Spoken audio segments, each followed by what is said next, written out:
On the morning of June 30th, 1908 at 7:14, witnesses across central Siberia saw something that shouldn't have been visible from the ground at all. A fireball brighter than the sun, streaking low across the sky before detonating with a force scientists still struggle to fully explain. The explosion released energy equivalent to roughly 15 megatons of TNT mined, 1,000 times more powerful than the bomb dropped on Hiroshima. It flattened 80 million trees across more than 2,000 square kilometers of forest. It was heard 1,000 kilometers away. Seismic stations across Europe recorded the shockwave. For several nights afterward, skies as far as England glowed bright enough to read a newspaper outdoors. And yet, for nearly 2 decades, almost no scientist properly investigated the site. The remoteness of the site was the first obstacle. Central Siberia in 1908 had almost no roads, and the region near the Podkamenaya Tunguska River was accessible only by foot or reindeer. World War I, the Russian Revolution, and the Civil War that followed pushed any real expedition further and further out of reach. Kulik was searching for a meteorite. Based on eyewitness reports, he expected to find a massive crater, and inside it, the remains of a colossal iron or stone meteorite he could study and potentially recover for mineral value. What he found instead was the forest itself, still bearing the scars nearly 2 decades later. Kulik and his team pressed on toward the presumed epicenter, trekking for days through the very destruction they'd come to explain.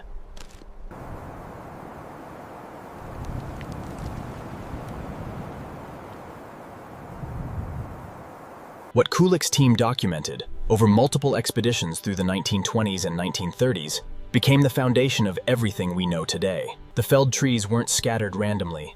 They lay in a clear radial pattern, all pointing outward and away from a central point, like spokes on a wheel. Evidence of a single shockwave radiating outward from one location.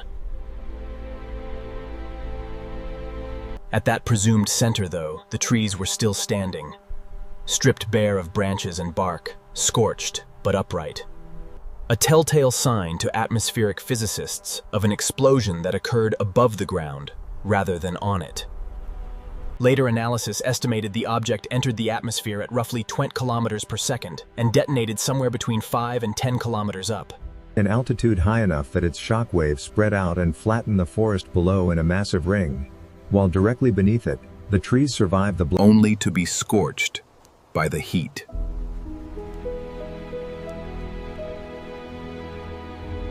Seismic and barometric data recorded as far away as Washington, D.C., confirmed the scale. This was, by every measurable standard, the most powerful natural explosion in recorded human history. Kulik was certain the crater was there. He simply hadn't reached the exact center yet. Over the following years, he led repeated expeditions specifically to locate it, certain that beneath.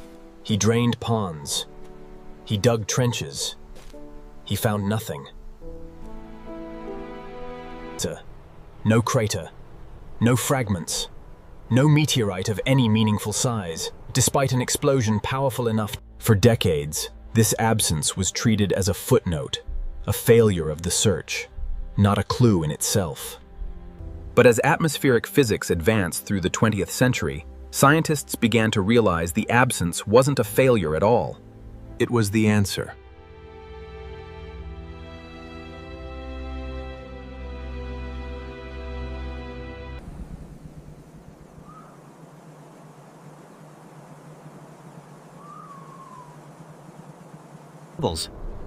An object powerful enough to level 80 million trees had detonated entirely within the atmosphere, high above the ground. The most powerful explosion in recorded history, and the thing that caused it may have vaporized in the sky before ever touching the ground it destroyed. The leading explanation today is that the Tunguska object was a small asteroid or comet fragment, somewhere between 6 and 190 meters across, moving fast enough that friction with the atmosphere caused it to heat and shatter violently before impact, a process scientists call an airburst. Because the object was likely made of weaker, icier material, or simply moving too fast for its structure to survive atmospheric pressure, rather than surviving intact to strike the ground. This also explains the radial tree pattern perfectly. Airbursts release energy outward and downward in a cone-shaped shockwave, exactly matching what Kulik's team measured on the ground decades earlier. A comparison came in 2013, when a smaller meteor exploded over Chelyabinsk, Russia, injuring over 1,000 people from shattered glass alone.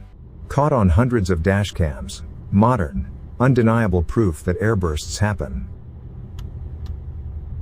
And that Tunguska was simply a far larger version of the same event. Scientists broadly agree on this explanation today. What they still can't agree on is the object's exact composition. More than a century later, researchers are still searching the Tunguska region for microscopic traces. Tiny fragments of cosmic dust embedded in the peat and tree resin. Subtle spikes in nitrates and rare isotopes preserved in ice cores and growth rings from that exact year. These traces confirm something extraterrestrial happened, but they're too small to tell us definitively whether the object was a rocky asteroid.